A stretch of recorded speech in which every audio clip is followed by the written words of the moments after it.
You're listening to The Next 15, a podcast show for the binge listener covering random topics such as relationships, current news, and everyday life issues. My name is Trey North, and for the next few minutes, I hope to make you laugh, educate, and inspire you.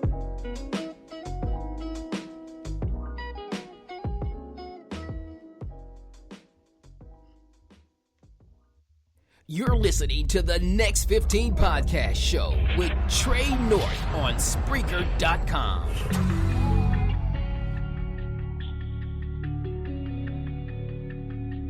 Welcome to the Next 15 podcast show. This is Trey North. It's Friday, 7 o'clock, and you know what time it is. It's time for another episode of the Next 15 podcast show. But you guys know I'm not alone. I got my boy Chris McAllister in the studio. Yo, ladies and gentlemen, it's always good to be back in the saddle. And we can't forget Ty Hosey, our co-host. Ty from all the way from Dallas. What up? What's up? We done worked all day. Now it's time to play.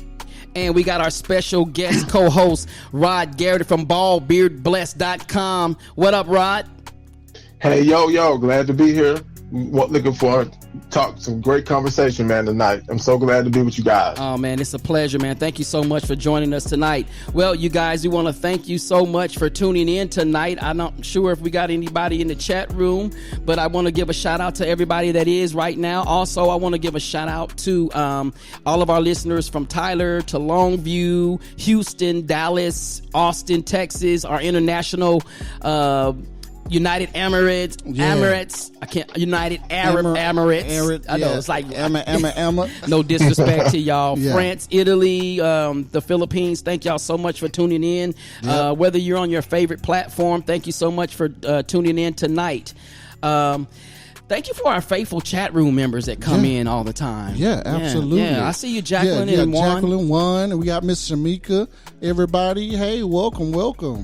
We're so happy to have y'all here. Well, guess what, guys? This is an episode 3-part series of Who Am I? And last week, or the week before, was I Am Not Your Opinion. Last week was In Peace, Not in Pieces, featuring Andrea Clark. Yeah. A very touching episode. And tonight it's part 3 of HE-Motional, featuring special guests, as you heard, Rod Garrett, all the way from Houston, Texas. And tonight we're going to be discussing men's emotional health and how it affects your self-esteem, how to overcome stigmas through social norms. We'll be identifying what a safe space is and why it's necessary to have one when dealing with your emotions. All this and more, and it starts right now on the Next 15. Yeah, man. Rod Garrett, take it away, man. Let's talk about this thing called HE-Motional. Well, let's talk about HE-Motional, man. And one thing that we think about, we sometimes don't think about, when we talk about emotions, we don't necessarily put the he with the emotions, right? Right. Yeah. Typically, we talk about she. Oh man, they just so emotional. You know how we talk, man. Oh, they just emotional creatures. Right. Well, when it comes to guys, man, we tend to hide behind, that macho ego, that false, what I call that false representation of masculinity. Yeah. When it comes to separating yourself from your emotional self. Mm-hmm. And so we definitely, man, want to talk about that because that can be very debilitating for men. Mm-hmm. Yeah. To not deal with things that stress us out or to cause us to feel broken. So yeah, we definitely gonna dive into that tonight, man. Hey man, let's as we dive in there, let's talk about the social norms. Okay. And how it, how that has an effect on a man's emotional status. Okay. So when we look at social norms, right? If you think about how we as men relate to each other, we relate to each other through, and typically it kind of manifests itself in our conversation, right? Yeah. The social norm is that we're hardworking, that we love sports. Yeah, we love sports. We're hardworking. Right. We think about financial security, raising families. Yeah. Those are the breadwinners. Bring home the bacon and the bread. Yeah. Head a household, and those are the social norms, right? But also, again, when I talk about that what I call the false masculinity is when we say when we typically get together, we're not going to talk about how we feel. Right. We're going to talk about our favorite sporting event. We're going to talk about, hey man, you check out that that new ride, or we're going to talk about hobbies. We're going to talk about women. There you go, Ty. Yeah. We're going to talk about hobby. Yeah. We're going to talk about habits and hobbies. Yeah. Habits and hobbies. Yeah. We're not going to talk about women. There you go. Ty, don't tell off for yourself now. Don't tell off for yourself. So we're going to talk about habits and hobbies instead of talking about how we feel, and because, when we do that, because of these social norms and this image or this masculinity, how it's defined by our global, our greater society, then we lose touch oftentimes and detach ourselves from that emotional side, which again, if we at times we get overwhelmed, we and it leads to other things that if you don't address them and you don't try to merge the two, it can be very debilitating, depending on the degree. Yeah, I think some of these social norms that are placed on men, such like having power and riches and hard rock abs or strong leadership skills, or this sense of dominance. And I believe those qualities are good qualities of a man. But, when you talk about the outer appearance versus the inner man, you know what I'm saying? Then we're kind of working off two different pages.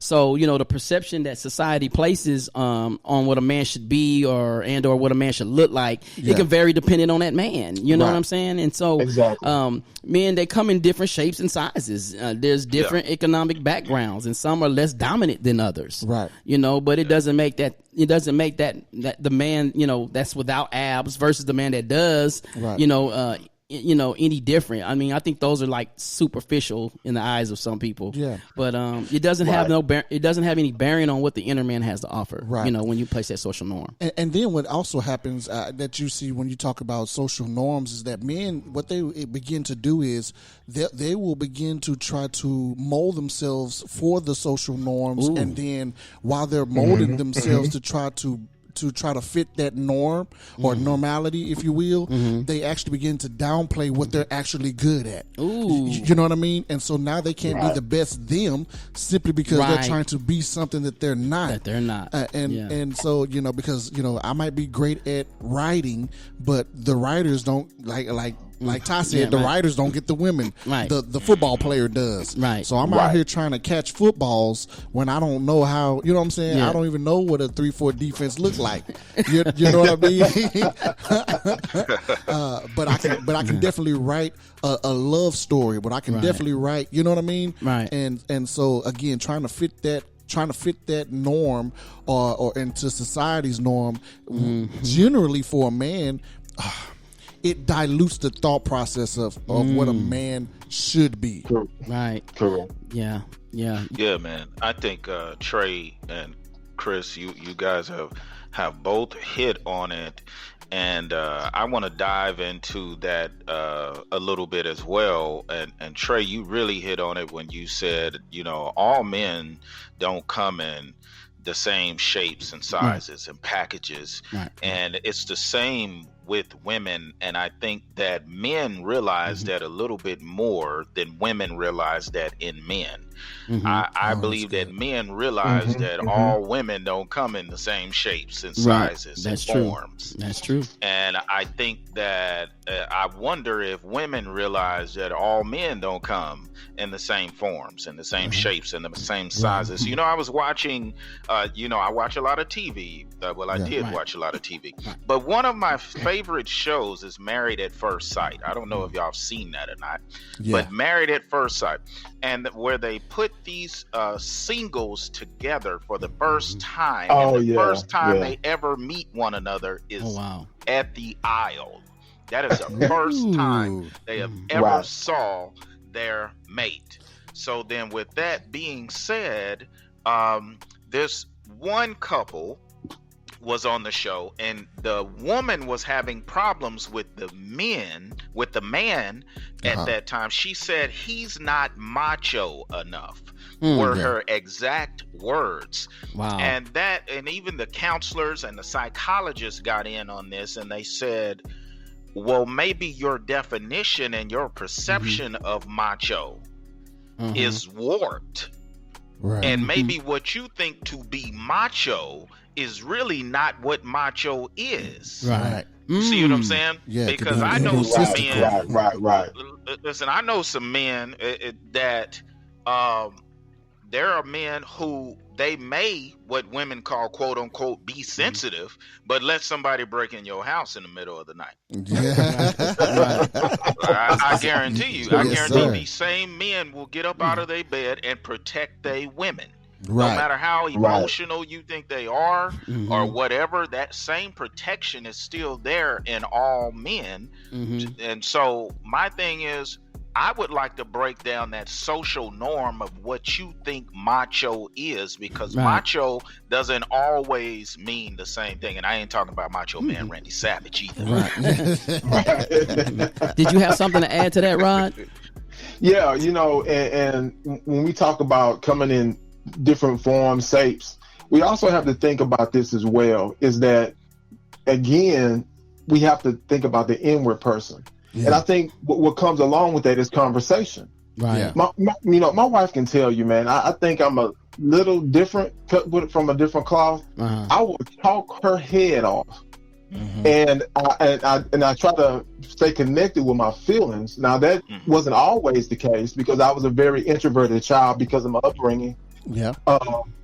And there's a backstory with that. But when there was a and we'll get to safe space, when there was a safe space created for me when I was in my preteen years and teenage years by men, then I understood that, hey, it's okay to be in tune with how I feel. Right. And different, and men are different than women in that sense, because women will talk about how they feel. So when we talk about those differences, there's a distinct difference there as well. I'll tell you what, let's go to a quick commercial break. But when we come back, I want to dig a little bit deeper into this emotional part of it. Yeah. If you will. Y'all stay locked. Keep it locked right here on the Next 15 podcast. We'll be back after these commercial messages. Yep.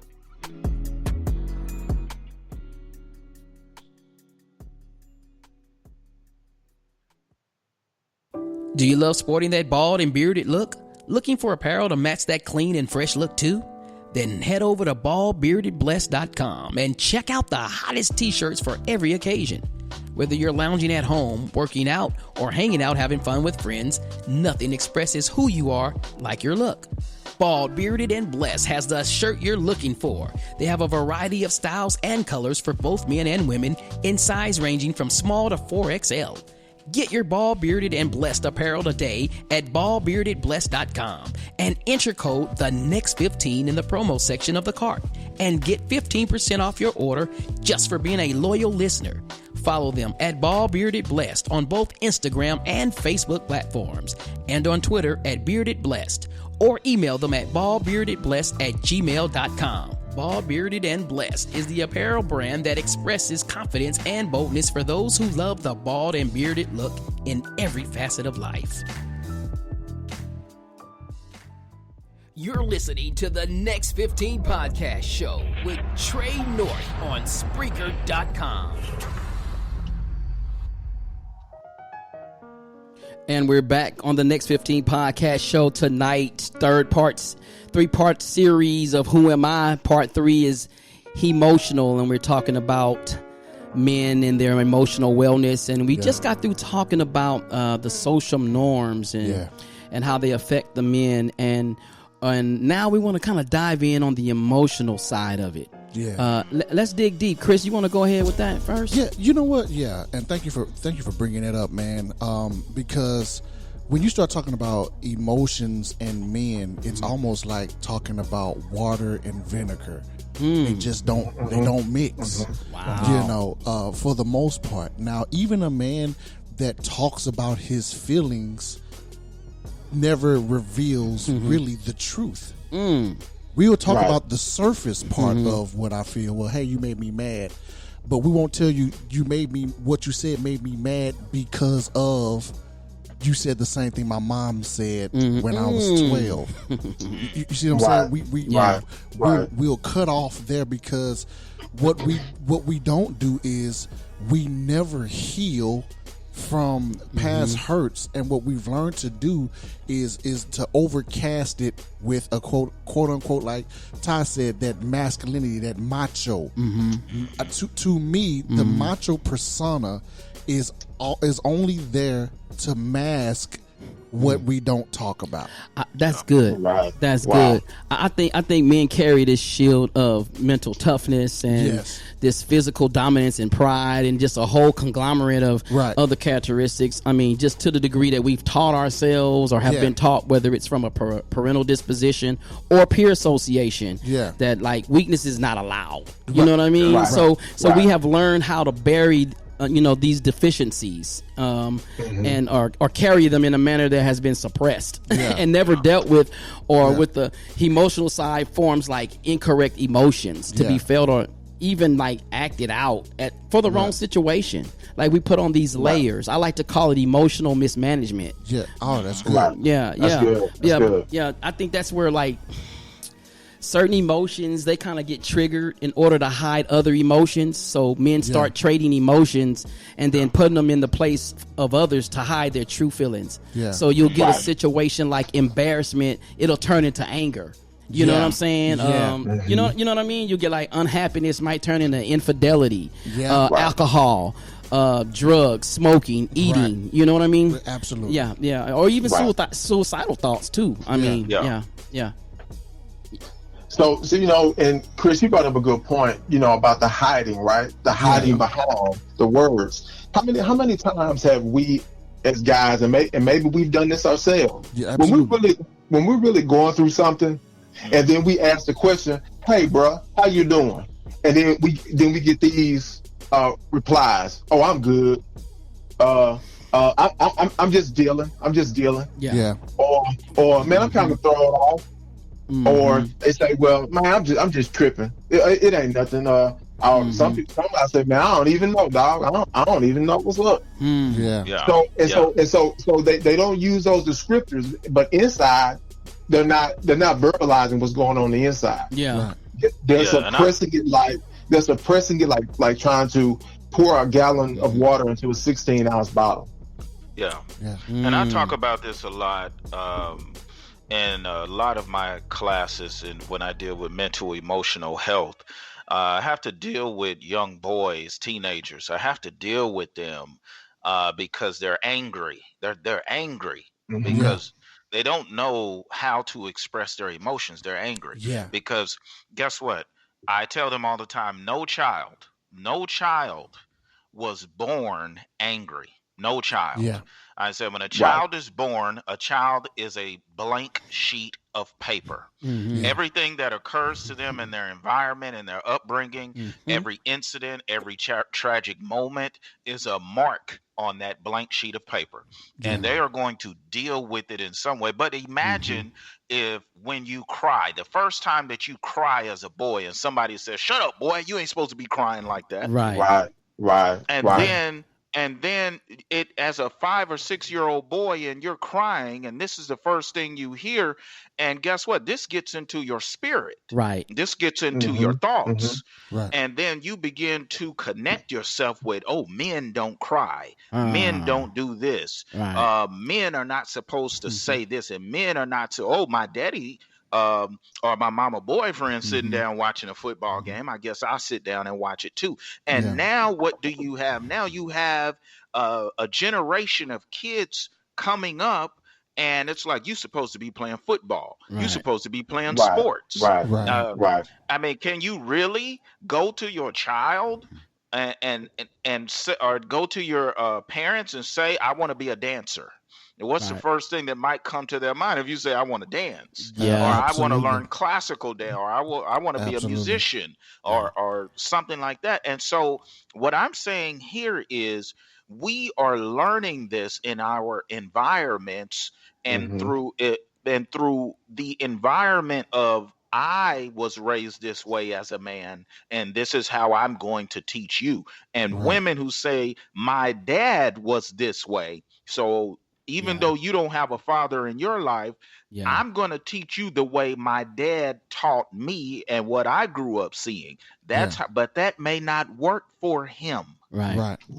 I got a I'm sorry, I didn't mean to cut you off, Rod. Were you about to say something? No, you go. You good? Go ahead. I just have a question because Ty brought that up. So do you think that men, in the absence of a father in the home, who grew up being raised predominantly by female or females, took on learned behaviors in situations where they saw the more emotional side of a woman and how she reacted to certain scenarios in life, which, do you think that triggers some of these emotions that we're talking about, or?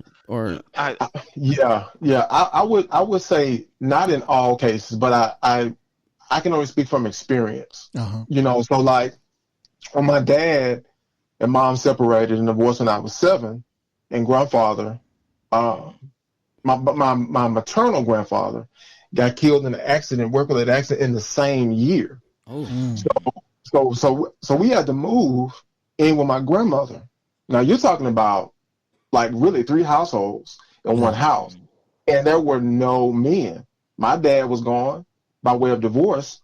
Grandfather was gone by way of death.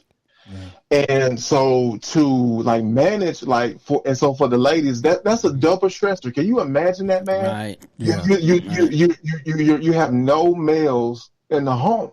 Yeah. And so they're having to manage everything. They're having to manage the kids by themselves. They're having to be now do income by themselves. And so for me, my way of coping as a 7-year-old, clean up until I was in a freshman in high school, was I don't want to bother my mom. I don't want to bother my grandma. They're already stressed. So the things I was feeling, I would press them down. Yeah. You know what I'm saying? I would press them down. And Ty mentioned it earlier. My anger came from just not understanding. Like, why is this happening? Right. And so, you know what I'm saying? And so I was like, this is all this noise. And now we went from a 3-bedroom, 2-bath, flat brick home in a nice neighborhood and moved in with my grandmother, where we had every animal known to man. And just the noise, man, just all the, and don't get me wrong, it was the best thing that happened because my grandmother kept our family together. Yeah. She did the best she could. And I want to jump in there on that too, because we have similar backgrounds, right? My father left when I was 6, and then my grandfather, God rest his soul, was kind of left with the brunt of the duties of fatherhood for me. And I God forgive me, I don't think my grandfather was the best role model in terms of dealing with your emotions. But he was a great role model in terms of working hard, because that's what he did. Right. Yeah. But everything that you just said, I thought about this, and we have to think about this. And I could only see this from a teacher's perspective. Every change in a child's life affects them. Absolutely. Every change. We need to understand that change affects children. So if a single mother, you are affected by change. So can you imagine how it's affecting the child to go from 3-bedroom house to 1-bedroom apartment, or to go from this city to now living in this city, or to go from living under these set of rules to now I got to go to church on Sunday. I got to be there for this long. I got to go to choir practice. I got to be here. I got to do this. And then we never stop to think about, man, this little 6, 7, 8-year-old boy or girl, we're talking about boy has just went through all of these changes. I got to do an emotional checkup with my child. Right. Yeah. Absolutely. And so I want to add to that. Imagine, I can only speak from my experience. Imagine trying to deal with, how do you deal with both male figures gone in 1 year? Yeah. And trying to like how am I supposed to feel? and so at the same time, I saw the struggle trying to be both the breadwinner and caretaker. So my thing was, well, I just don't want to. I don't want to be. I don't want to bother them because they're already dealing with loss and grief, and I was dealing with loss and grief. Not only loss and grief from absence of a male figure in the home, Right. but also from I was separated from my friends, community that I knew, and it was all that change, and so it's a great undertaking, as Ty you mentioned, the impact that those things happen on children, especially in these cases like similar to mine, especially with male children. Yeah. Yeah. You know what? And you guys are, talking about that you're absolutely positively correct.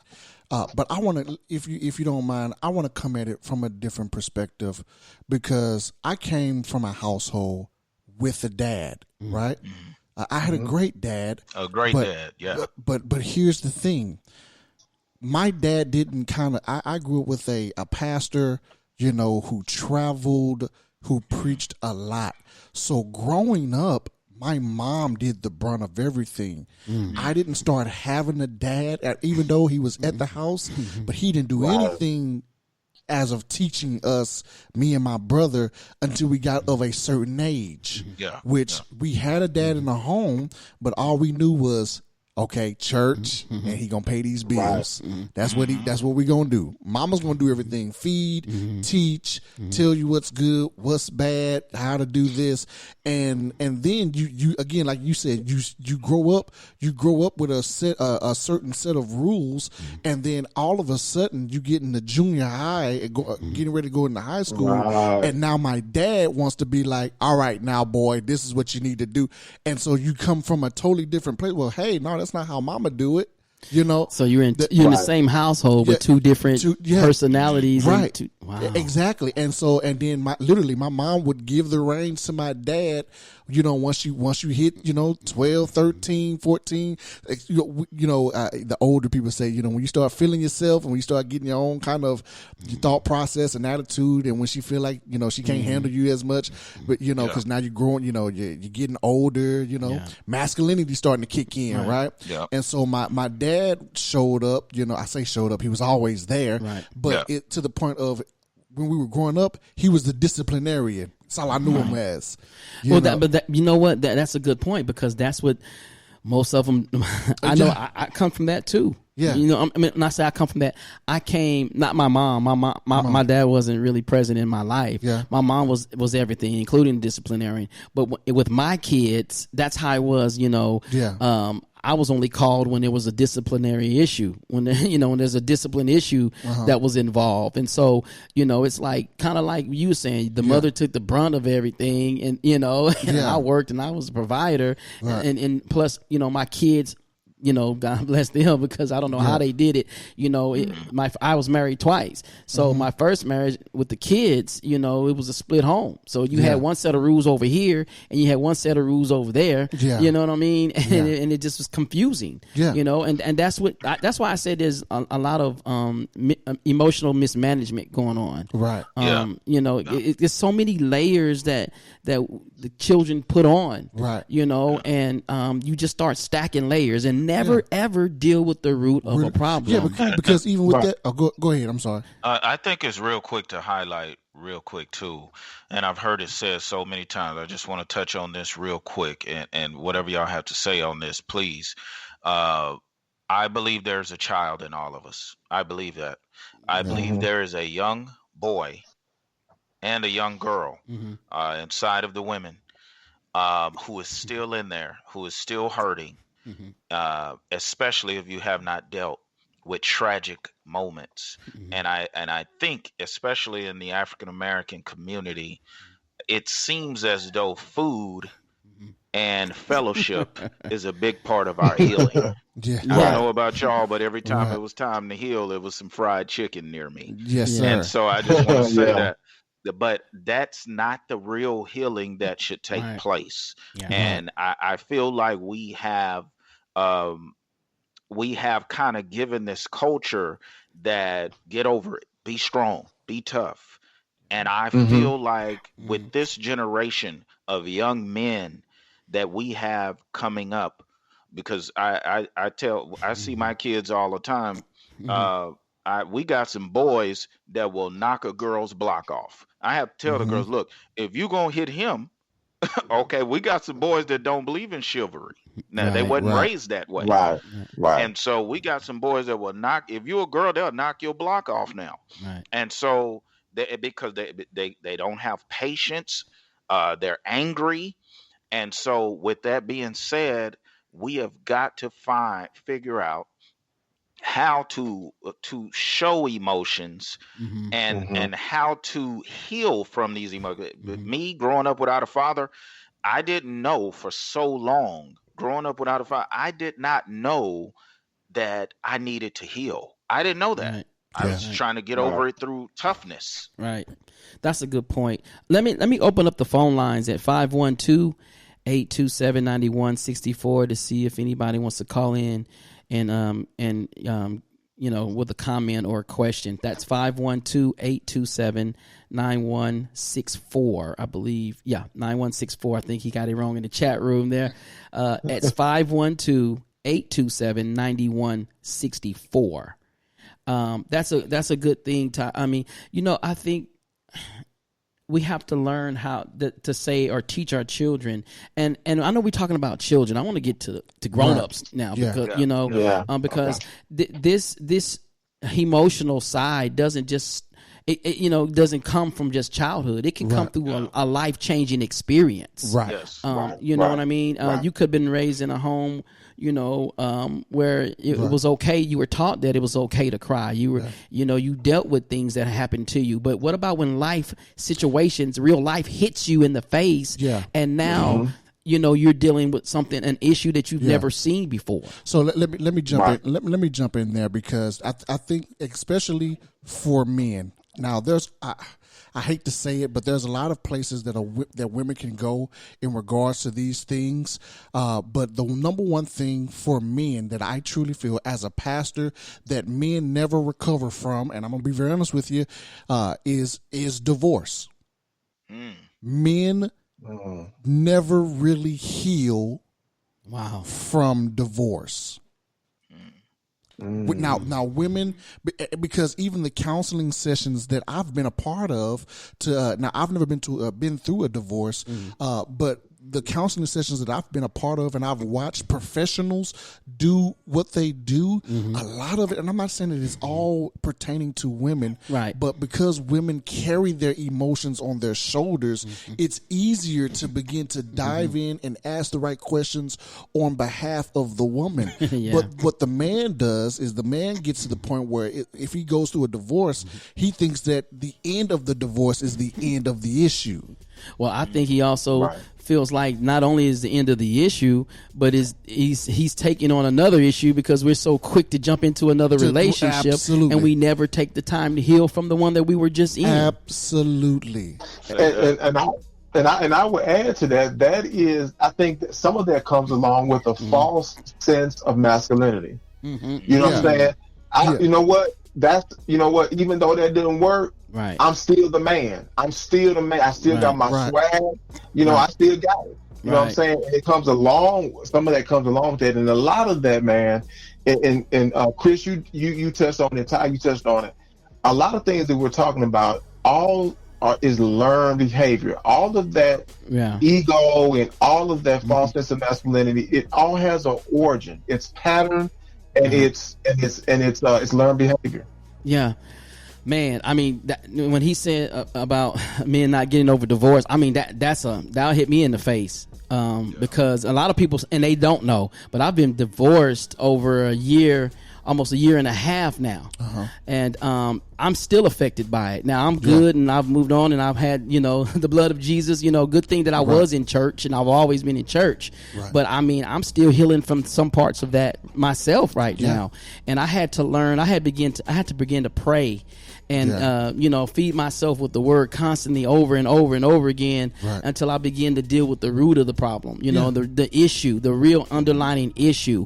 And and my marriage didn't end because of infidelity or anything of that nature. It was a very rare circumstance, you know, and some of you guys know.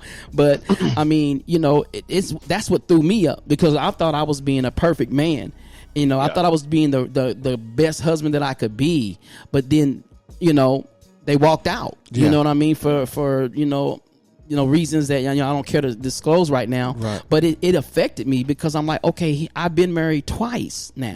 I was married the first time, and I knew the deficiencies, and I knew I was broke up, and I didn't have the guy that I had in my life. You know, then, but now that Trevor, I couldn't, if I met him today, I wouldn't even know him. You know what I mean? And now I'm married, and I learned from my mistakes, and I've dealt with the issues, and then it still didn't work, you know, and so now I'm feeling like the emotional side of me is like, man, did you really change? You know, are you screwed up? I mean, are you ever going to find anybody to love you or understand you? You know, all of these different emotions that were going on, you know, and it threw me for a loop. I mean, it train wrecked me. I was married for almost 11 years, and it was like a train wreck, bro. And I was like, I didn't even see it coming, you know, and so, you know, how somebody in that situation, how do you tell them to deal with that? And that's what I wanted to touch on too. If somebody, because where should a person go, a man go, who is hurt in that manner? Period. What should be his first step? You know what? That's good. We're going to take a commercial break, and we're going to go to the safe space that we were talking about earlier. When we come back right here, keep it locked on the Next 15 podcast show.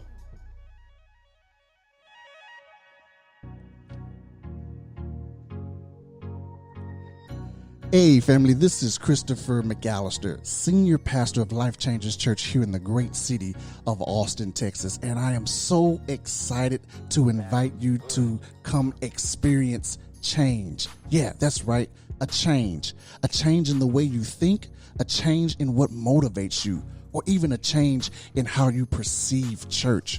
So come visit us on Sunday mornings at 10:30 a.m. for an hour of power, either at our physical location at 15020 North I-35 Frontage Road, Austin, Texas, 78728, or on our website at lifechangersaustin.com. Or you can even catch us on our live stream on Facebook at LCC Austin. Yeah, that's right, LCC Austin. Isn't it about time you were a part of something different? Life Changers Church, where we're changing lives, starting with ourselves. We'll see you real soon.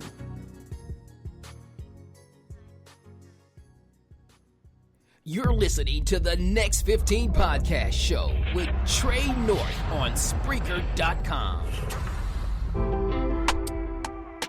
And we're back on the Next 15 podcast show, talking about emotions, and we left off at finding a safe place or a safe space to deal with these. Next? What's next? Yeah. Rod, can you tell us what's next? Yeah, so let's talk about safe space, right? And I'm gonna give you a definition, and then we're gonna relate it to when it comes to masculine or men, right? Yeah. So a safe space is a place or environment which a person can feel comfortable and to talk and to share their vulnerabilities, so that they won't be exposed to any criticism, judgment, or even physical harm, right? So when it comes to men, like, we should have a confidant, another man who we trust, that is like-minded, who is secure in his own masculinity, and who's able to talk to us to meet that sensitive side, be empathetic, and caring enough to support us all the way through the situation. Okay. Oh, man. So let me give you an example. I had my nephew. He was going through something. He wasn't very talkative at the time, right? So I could tell that he was going through some things, and I even had heard some things that he was going through.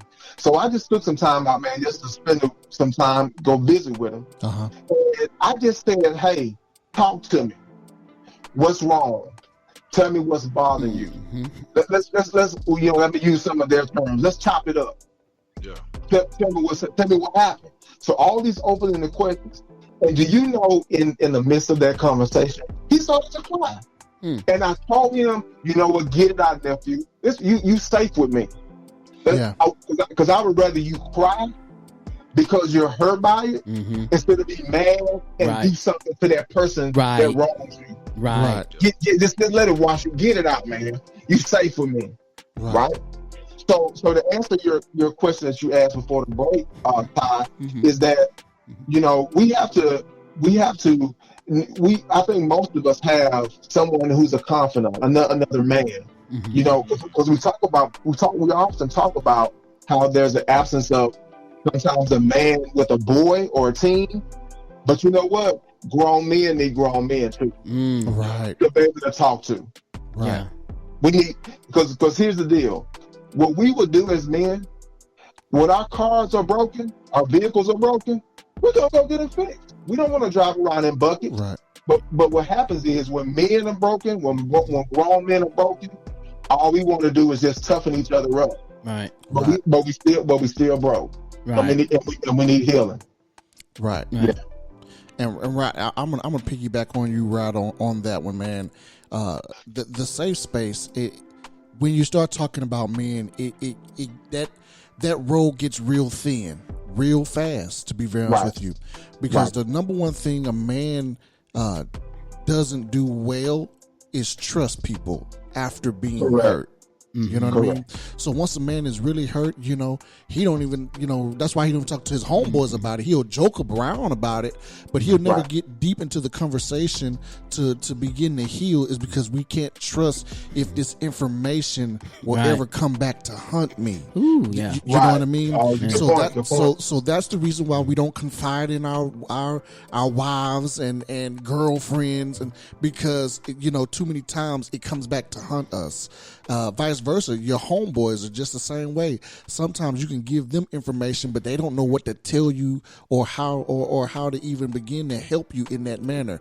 So the question still becomes, where do a man go to get the help or to even be able to have that, like you said, that man-to-man conversation?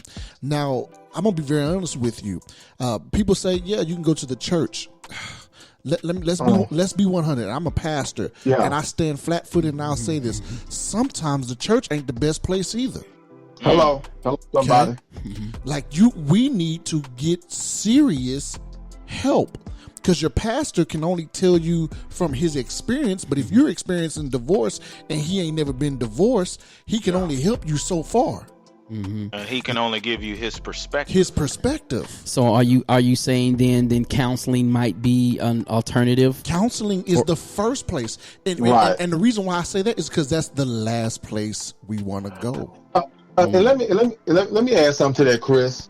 Here's what I say, and I totally agree with you when you talk about just totally depending upon the counsel of spiritual leadership. But don't get me wrong. Yeah, I think that it's important, and prayer, faith, however you try to raise your level of security and safety, right? Yeah, through that. But what I'm saying is that I also believe that just like it's important to go get, if you have an infection in your body, right? You go see a doctor, and that doctor's going to prescribe you something to get your immune system up to fight the infection.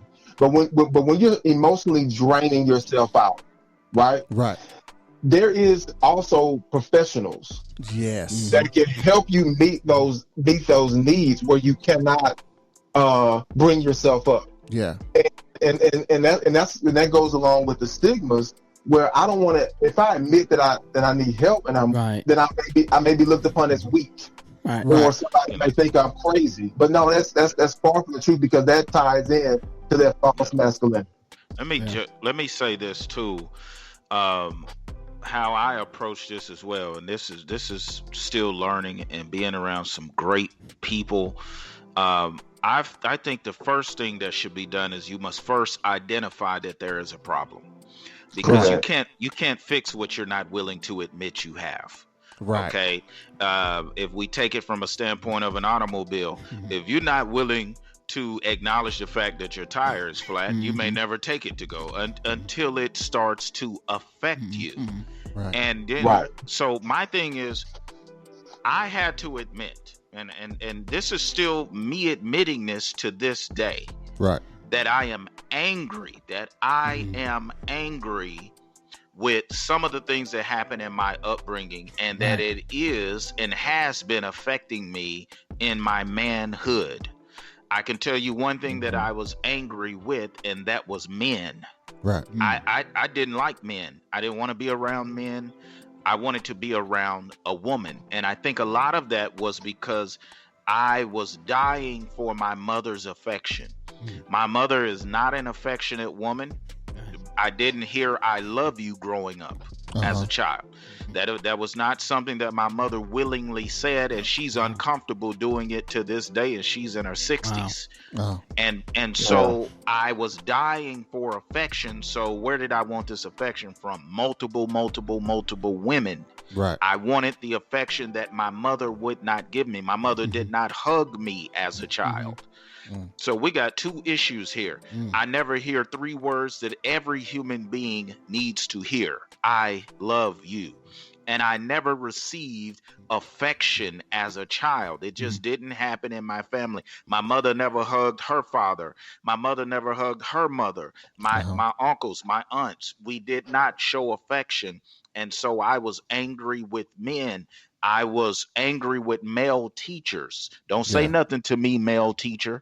I'll get kicked out of your class before I let you embarrass me in here in front of all these kids. Right. That's how I was. Right. And even now, what has helped me is I had to say to myself, bro, you got to get around some men, bro. You got to understand that all men ain't going to hurt you. Right. All men are not your father. And if I can be transparent, Trey said something to me the other day, man, and it almost made me cry. He was like, Ty, I got you, bro. I'm not going to hurt you. And man, I don't think he understands what that did for me. Right. That really changed Yeah. a lot, because I realized, man, I'm angry with Trey, and he just being himself. And I'm angry not at him. I'm angry because he's a man telling me something I don't want to hear. And man, when he said, bro, I got you, I'm not gonna hurt you, man. You don't understand how words can really impact. Words can tear down and they can build up. Yeah. They can build up. That's absolutely right. And so you know what? And Todd, like that, you mentioned that the last statement, that words can tear down and words can build up. And so as men, we have these things that, you know, sticks and stones might break your bones, but words will never hurt me. And that is the farthest from the truth, man, because that and that's, oh my God. So that is so deeply enrooted into a man, where we won't show you that what you said to me hurt me. But what happened is now you've cut me so deep, and I don't know how to stop the bleeding. Yeah. You know what I mean? And so now I'm dying in front of your face because I refuse to admit that I was cut. Right. You see what I'm saying? And then your guard comes up. Right. And then your guard, But you never put a Band-Aid on the wound. You never heal it. You're dying in the ring trying to box, and you have your guard up, but the cut has already, like, he's cut you, you're bleeding, and it's time to bow out. You know what I mean? Time to bow out. Yeah, exactly.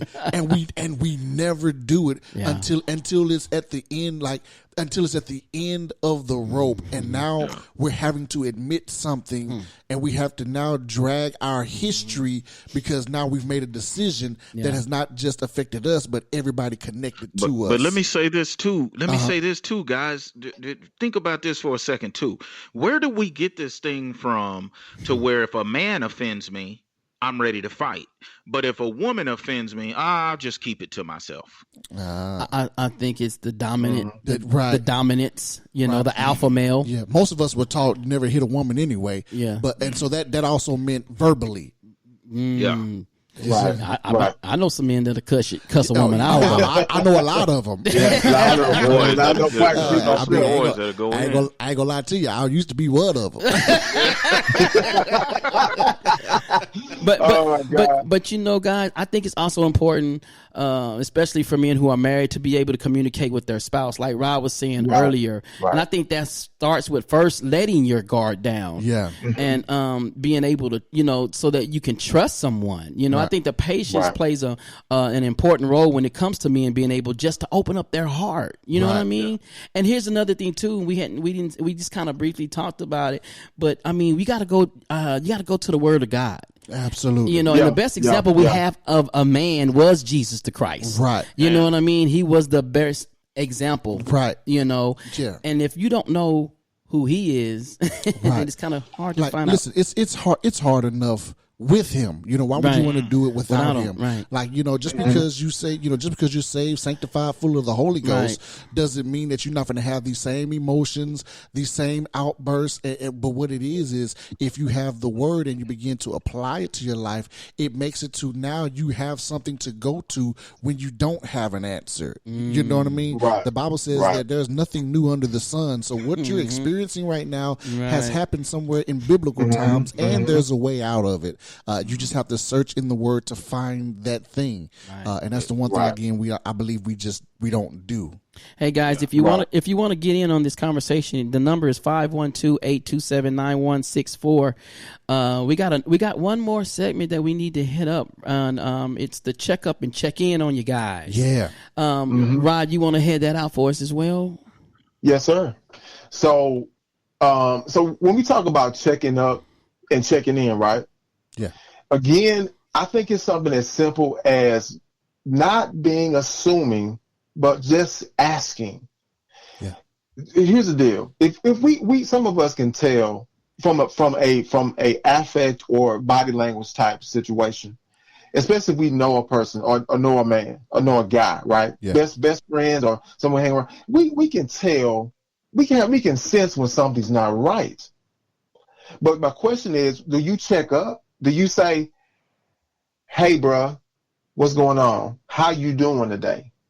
Right? Or opening the question, "Hey, man, tell me what's going on with you." You know what I'm saying? Hey, let's talk. What's up? And so a lot of times, like what we don't recognize is that maybe that's all they're needing. Yeah. That may be the one thing that they're needing is to check up. And then once you check up, then maybe they'll check in. Because here's the deal. Once that opportunity opens up where you can check up, right? Then the door opens, and the next question would be, "Hey man, talk to me. You're safe with me." We need to use these terms. Yeah. You know what? I got you. Like Trevor, what you told Ty. Hey, I got you. You safe with me. Listen, you can talk to me. Yeah. You can trust me. This gonna be between me and you. What's up?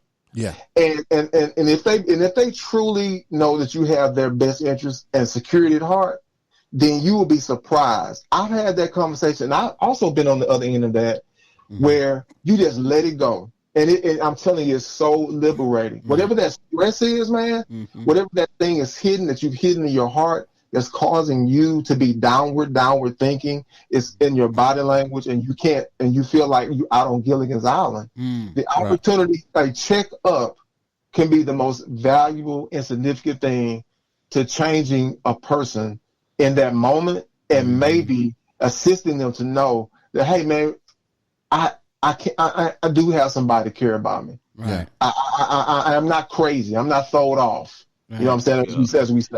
Yeah. And I was watching The Temptations the other night. If y'all haven't seen that recently, or you need to go back and watch that again. Yeah. There's a character in that movie, The Temptations, David Ruffin. I think he would have to be the person that I would probably relate to the most. In terms of, I remember the time when he was leaning on the bus and he was crying, and Otis came out and said, "What's wrong with you?" And he said, "Nothing's wrong." He said, "For the first time in my life, everything is right."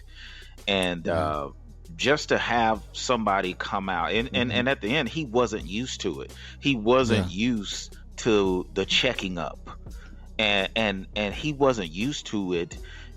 But I think, and I call it checking up, but I also call it everybody needs somebody to hold them accountable. Right. Everybody needs. You have to have somebody that you can call up and say, "Hey, man, me and my wife just had a fight." Right. And man, I got some thoughts going through my head right now, bro. Can you meet up with me, bro? Let's just go out. Let's get a drink. Let's talk. Right. And if you don't have that person, man, you're really doing yourself a huge disservice. Yeah. You know what? I believe that, because when I was going through my divorce, I only leaned on 3 people actually, and that was Chris. He's sitting across the table. Rod. I talked to Rod, and I talked to my boy Juan. Alaman. Yeah. And those were my support systems, and that's no discredit to, like, my boy Dwayne and Myron and all of them. It's no discredit, but I had, Chris was here, for me, and if it wasn't for him, I probably would have snapped. You know what I mean? I'm just being, again, God was the word of God was my foundation, but I did have to have somebody to keep me accountable, help keep my mind off the things, and I worked myself, and I still do to this day, work myself. But, I've healed, I have time to heal. There's some things that I'll never get over. You'll never get over some things, but you can learn how to deal with them. You know what I mean? You can learn how to, push them, to the degree that it doesn't affect you anymore. You know what I mean? I think that's just a God situation. A safe place to have is be around, or the best place is to be around people that really have your heart. Your best interest at heart, and that are not only have your best interest at heart, but also that are credible witnesses. That are, Ty mentioned that you need to have accountability partners. Well, you need the accountability partners, those that are credible. Those are not just telling you to do this and doing something different. You know what I'm saying? And that's what helped me, is I know the people that I was talking to at the time of, my turbulent situation. I know they were walking the walk and not just talking and telling me what I needed to hear. Right. You know what? I and I don't want to change focus, but Michelle said something in the chat here that I wanted to just kind of point out. She says, "I wish all men would tap into these topics in life." She says she really believes that relationships would be better and last longer. And Michelle, you're absolutely right, because I truly believe that it is the men's responsibility. Now, that's not taking the responsibility from women, but I truly believe it is the responsibility of a man to dictate the outcome of most relationships. Now, you have your one-offs, but I tell people all the time, and it's not because I'm vain or anything like that, but I tell people all the time, the reason why my marriage is so good is because I want to have a good marriage. You see what I'm saying? The reason why we have lasted this long is because I've chosen for it to last this long. Because I'm not a quit. You know what I'm saying? Like we're gonna deal with whatever comes up. Now that don't mean I haven't wanted to quit like any other man. You know what I mean? Just like anybody else. But at the end of the day, you know what I'm saying? You have to make the decision. If you're gonna stay in it or not. You know what I mean? And it's because I have men like Ty. I have men like Trevor. I have men like Rob, and and so on, that I can talk to in those moments when I do feel like quitting. And when a man starts talking about quitting, is when it really is. It's close, because we don't talk about it. If it start coming out of our mouths, then you got something to worry about. You know what I mean? Right. So absolutely. I just wanted to say that because that was in the chat, and I truly agree with that. This has been good, guys. Yeah, man. This has really been good. Man, I guess we're gonna wrap it up. I'm in my emotions right now. This has been such a good show. This has been a great series, guys. I really love it because we've kind of hit all, the whole gamut or the whole spectrum.